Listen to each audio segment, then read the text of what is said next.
If working twice as hard actually worked, you'd already be promoted.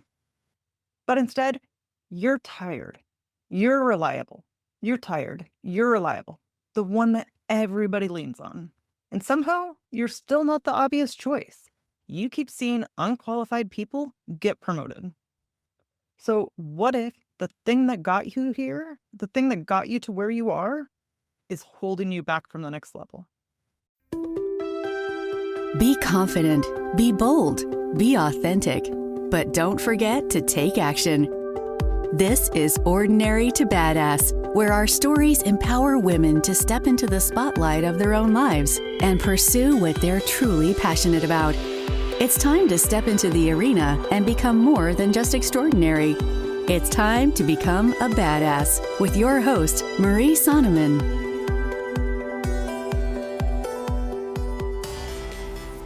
Welcome back to Ordinary to Badass, the podcast where women in predominantly male industries learn to rise, lead, and own their power without apology. I'm Marie Sonneman, and first we are going to talk about what felt ordinary and what felt badass. So I'll tell you what felt ordinary. It's a little bit mortifying. All my quiet leaders out there probably can relate. Introvert. I'm an introvert to the core. And really even doing this podcast, doing social media, all of the things. Oh, back in the day, I mean like 5 years ago, 7 years ago, probably 7 years ago, I was terrified to speak up in meetings. I would not do it. And I just didn't like it at all. And I hated being put on the spot. Believe me when I tell you that I'd worked through something. But recently, in this past week, it came back to haunt me. I was in a session, like I joined a Zoom call, a masterclass, and then like 2 minutes in, and I literally joined it last minute. Like I signed up right before it started. So I had no thought, no intention about this before. It was all very last minute. And the next thing I know, they're like, next up, Marie Sonneman. What? What? No. So yeah, that happened. I was terrified. I almost said low-key terrified, but no, terrified. And so then I had to speak in front of everybody, and no joke, I wanted to log off the Zoom call because I was so mortified that I'm like, you can't say you need help with something if you're not willing to step up. So I wish I could tell you that like I went on the Zoom call and was flawless. No, not at all. I muddled my way through it and stumbled on my words and sounded like I knew nothing. But you know what? Our job is to show up. Our job is not to be perfect. We have to get okay with doing it messy. That's the only way we grow, if we're taking messy action, right? And so, yeah, I went through the call. I was mortified even afterwards, like, oh my gosh, I sounded so stupid. I did not have my shit together. But you know what? I did it. I did it even though every part of me wanted to just like log off the call. Like, no, not here. Can't do it. Sorry. Bye. It's so tempting. So, you know what? Our work is to do the work. The win is to take action. We can't control what happens after that, but we must take action. So it was a good reminder. Yeah, it felt sucky. I didn't like being put on the spot. I didn't like the after effects, but I also did it. I took the step that I needed to take, and I could be proud of that. And sometimes we have to remind ourselves of that, right? When things don't turn out how we want them to, but we at least did it and we took a step, we have to remind ourselves like, bitch, you're doing a good job. I don't know if you've seen that carousel on TikTok, or not carousel. It's a meme, a GIF, a something, or just a real fad. Words are hard today. Bear with me. But yeah, it's B, you're doing a good job. And I love it. So if you're having a hard day or you're beating up on yourself, just watch that because it's funny and it'll bring a smile to your face. Okay, so that's what felt ordinary. What felt badass? What felt badass was taking some time off this weekend. Usually I work my day job, and then if I'm not working, I'm either walking, meditating, or doing ordinary to badass stuff. But I made myself detach a little bit, do a couple other things. I still did a lot of ordinary to badass stuff, but I am a huge fan or huge believer in work-life balance, or that we have to do other things and can't just spend all of our time doing work. And so, again, I'm not perfect. It's something I have to remind myself of, but it did feel good to take a break and then come back to the work stuff. So if you're known as the dependable one, as the reliable one, as the go-to person, ask yourself, is it really serving you? Maybe you've gotten praised for your work ethic because you work so hard and you get so much done. I get it. That was me for so long. And here's the thing, while you're doing all of these things, are you also not bragging about it? Are you not telling your supervisor about the successes that you've had, the things you've done for the team? Or are you just being like, oh, no problem. It was nothing. You're like sidestepping the compliments or downplaying your work. And not just that, but if you're not telling your supervisor, then they don't know. They don't know what you're doing. And chances are they're only seeing a small fraction of your work. So it means that you're being the workhorse, like the office workhorse, right?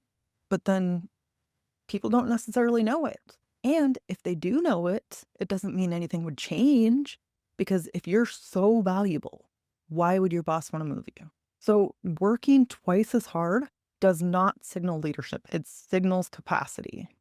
And here's the thing, I've sat on so many promotion boards and like the way that ours are structured at my work, there's some employees that are from the office and there's some outside people so that there's no like biases, or that's the goal, right? To decrease biases or like playing favorites. Like it has to actually be on your performance. Well, cool. But I've seen people come in that I know, and I can't say anything that I know about them other than what they display in the interview. But I've seen them and I know they work so freaking hard. But then they come into the interview and they haven't articulated it. They haven't been sharing the stuff that they've accomplished, and they don't like, "Oh, I don't wanna come off as braggy," and they completely undersell themselves, and it's shocking, and it's obnoxious because I know what kinda talent they have. It's just not being articulated, it's just not being shown clearly to their bosses. So just because you work hard does not mean that you're next up for a promotion or that it would even be easy for you to get a promotion. So let's talk about this idea of if I just work harder, then it will pay off. Then I'll get the promotion. Then my boss will notice me. There's a strong likelihood that it comes from childhood. It comes from how our parents raised us. And often we're taught to be good girls, right? And do the right thing and help everybody out and keep the peace. I don't know. I'm a middle child, so that's kind of my DNA, the keep the peace thing, right? And it's cool, but it's also obnoxious. It's not my job to keep the peace all the way around. But in school, you have to be good and do things to get good grades. And so we're taught this type of behavior from a young age. And when you're early in your career, it's like work hard is like a survival mechanism, or you think you have to do it, or that's how you get your name recognized is by working hard. And you know what? I think that there is value to that for sure, but that's not a long-term strategy because like I said earlier, it creates so many issues and it makes it hard for your boss to move you. So yes, it was smart when you first started a job to like put your head down and learn everything you can and work super hard. But again, that's not something you want to do long term because it keeps you stuck. Something that a lot of people don't realize is promotions are not a reward for hard work. They're decisions about risk. Your boss is asking themselves, who is going to make my life easier to promote? Who would I have to do the least amount of supervision or the least amount of work to get them up to speed? Who can make sound decisions on their own? Who looks like they already know what they're doing? They could step into the job with ease because those people are people your boss and other leaders are probably going to promote because you know what? Even if the people on your promotion board don't know you, they're going to want the ones that are like, oh, I can step in. They can step into that role tomorrow. That's who you want to lead. That's who you want to go because it makes everybody's life so much easier and less of a headache for your boss. And so it's like, yeah, you want to do that person's boss a solid, right? Because you want them to have somebody who just seamlessly steps into the role.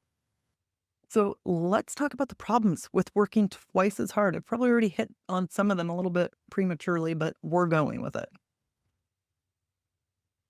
The first problem with working twice as hard is that your boss cannot afford to lose you. Therefore, they don't promote you because you have made yourself a position where you are too valuable where you are. Again, it makes their life harder to promote you. It makes so much more work on them. Who are they going to replace you with? If you're good where you are, and especially if you have not expressed any interest, why? They're probably like, oh, well, Chad over there, he's expressed interest. I think he'll leave if he doesn't get it. So let's promote Chad. It's obnoxious. I'll give you that. It's absolutely obnoxious.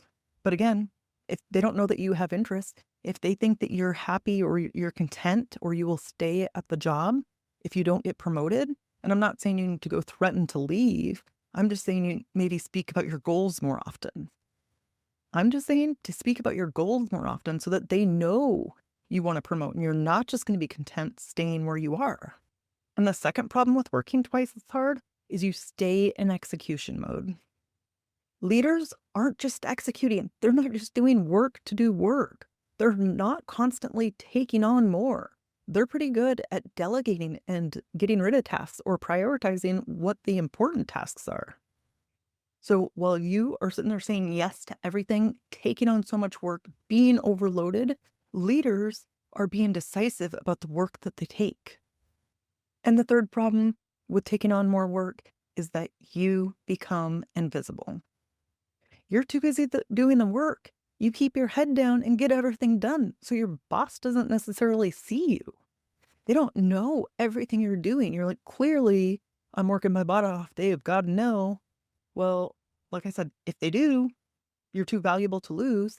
And if they don't, which a lot of them do not, then you're missing out because you're not communicating your value. You're not communicating all of the things you're doing for the company, but also, okay, what rewards are you getting them? What benefits are you giving them? How are you helping them?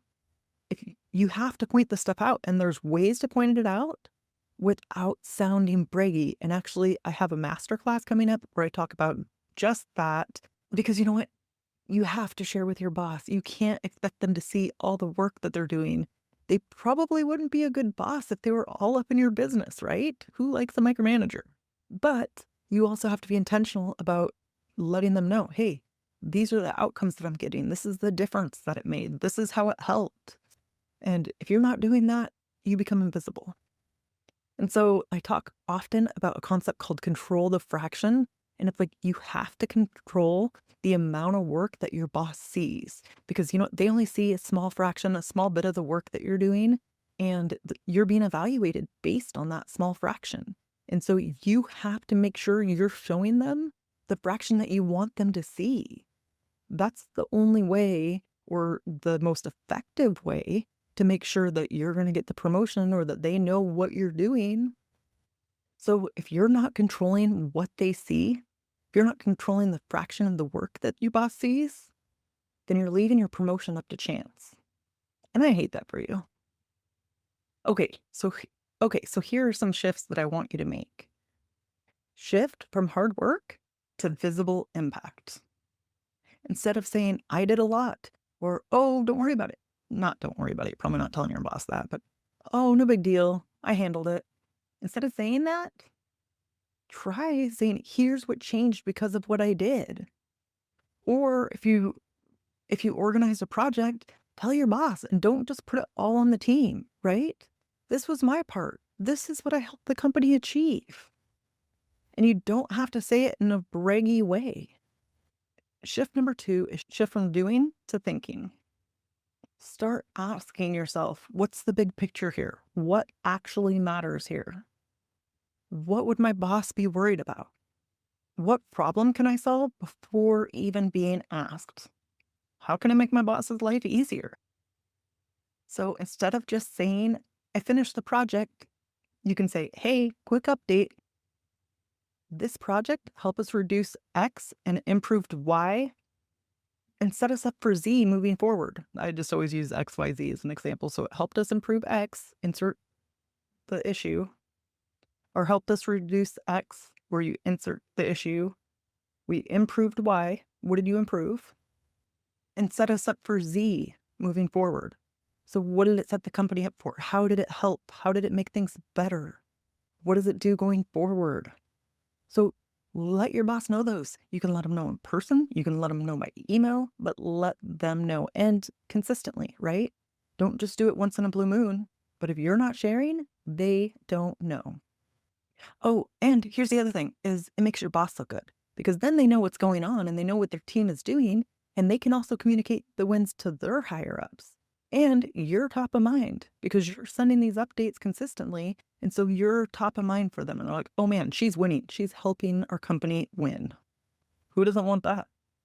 So, you know what? I know you work twice as hard and that you don't want to be seen as lazy. You don't want to mess it up. You want to earn your spot. You want to earn your promotion, right? But what if you've already earned it? And now it's time for you to let yourself be seen differently, to position yourself to be in a spot where you can actually make a difference. That's the important thing, right? Is that you can step in and you can change the culture, you can change the environment. You don't have to let things be status quo, or if where you're working, it's kind of low morale, you can help improve that. But you have to get to a leadership position or a supervisory position to be able to have control over some of that. Working twice as hard is safe. It'll keep you it'll keep you right where you are. You never have to step out of your comfort zone. And getting promoted and sharing your wins, it feels a little bit vulnerable. And it might be different if you're not used to bragging. I don't think it's bragging because it's facts, but some of us are raised that way, right? Like, oh, don't want to have too big an ego. No, we got to speak up for ourselves. And you know what? Doing this, putting ourselves in these positions that feel hard, feel tough, sometimes vulnerable, that is where your promotion opportunity lives. Okay, and I mentioned it earlier that I am hosting a masterclass talking about all of these things, breaking it down, making it super simple for you so that you can be the obvious choice for a promotion. And you can also know what goes on behind closed doors. And remember earlier I told you about my embarrassing, mortifying moment where I was put on the spot and I was like, oh, what do I say? Well, you know what? If you're a quiet leader or if you're an introvert, join this masterclass because it is absolutely for you. I will put the link in the show notes, or you can head on over to Instagram and DM me, Move Up, MOVE space UP. Move Up, DM me, and we'll get you in that masterclass because you know what? We are doing things differently. We are not doing the loud, the egotistical, the annoying, the have to be somebody or not. We're not putting all the pressure on the interview because promotions are not decided during the interview. But if you want to join us, if you want to make a change at your workplace and actually start to improve the culture, improve the environment, have a different way of leading where it's not micromanaging people, this masterclass is for you. And I'm absolutely pumped for you to be there. So link is in the note or in the podcast notes. And again, you can also go to Instagram and DM me, Move Up. Until next time, keep showing up, keep speaking up, and never ever shrink for a seat at the table because you were born to build it.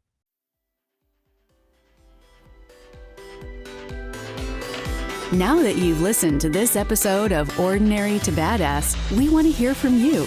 Go to our website, ordinarytobadass.com/podcast, and submit your own experience on how you took your life from ordinary to badass and get the chance to be on a future Spotlight episode of the show. That's ordinarytobadass.com/podcast. While you're waiting for the next episode of the show, wipe off the sweat, dust off the dirt, and get back in the arena.